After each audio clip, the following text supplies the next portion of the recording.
Imagine if an alien spaceship landed tomorrow and forced the entire world to change its government overnight. That is exactly what happened to Japan in 1853 when the Black Ships arrived. Here is the story of how they modernized an entire country in just one generation.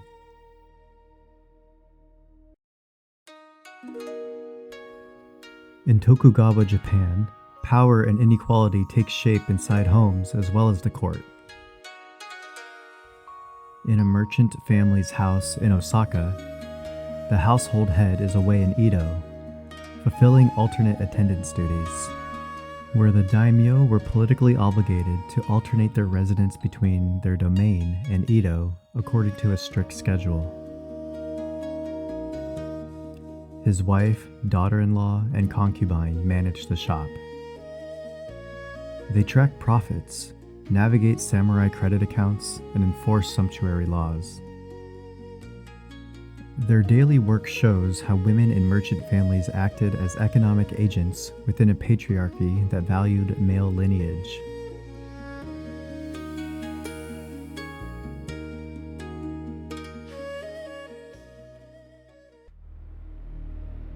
Tokugawa peace rested on hierarchical order. Traditional authority vested power in the shogun. Ideological power drew on Neo-Confucian ethics. Economic power increasingly accumulated in merchant hands. Military power among daimyo was deliberately curtailed. This balance created a stable but rigid system. A clear example of a natural state with limited access. Over time, economic dynamism strained the order. Merchant wealth and samurai debt produced a status inversion. Peasants began to control fertility and hold back daughters from marriage to conserve resources. Literacy rose, enabling circulation of popular literature and floating world culture. These developments mattered when external pressures arrived.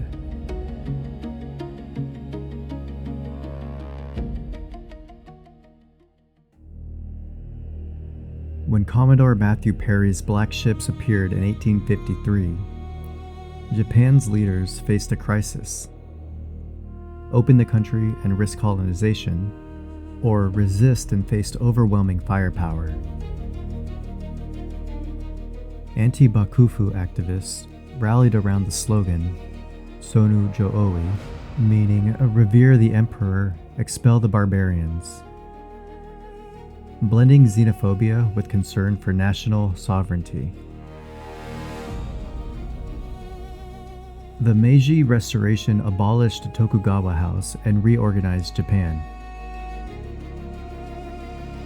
Samurai stipends were commuted to bonds, and feudal domains were transferred into prefectures. A national conscript army was created. The government encouraged factory construction and hired foreign experts.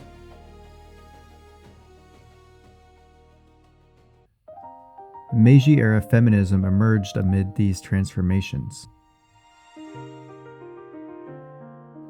Women like Kishida Toshiko demanded education and political rights, arguing that the good wife, wise mother ideal masked male dominance.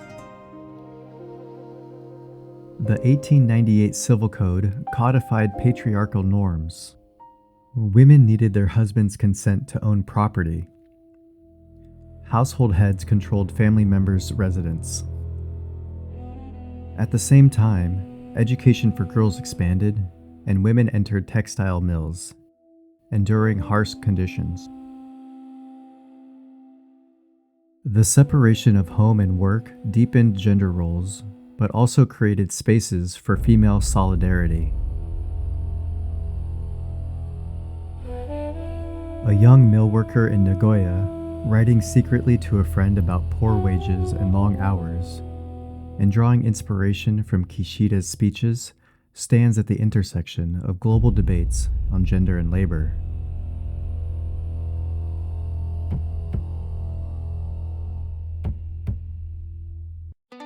Comparisons with Song China and the Gilded Age United States reveal convergences and divergences.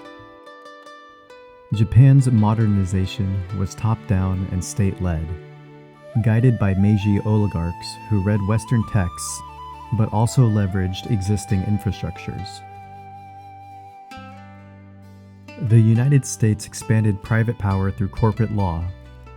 Japan fostered zaibatsu conglomerates but maintained stronger state oversight.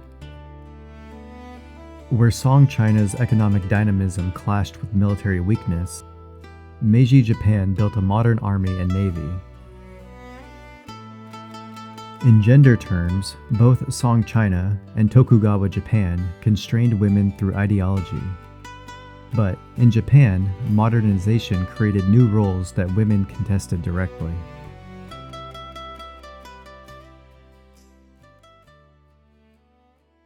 Japan's crash course in modernization is one of history's most dramatic pivots. But was it more effective than the slow decay of Song China? I break down the choices that shape history in the full documentary. Click here to watch the whole thing.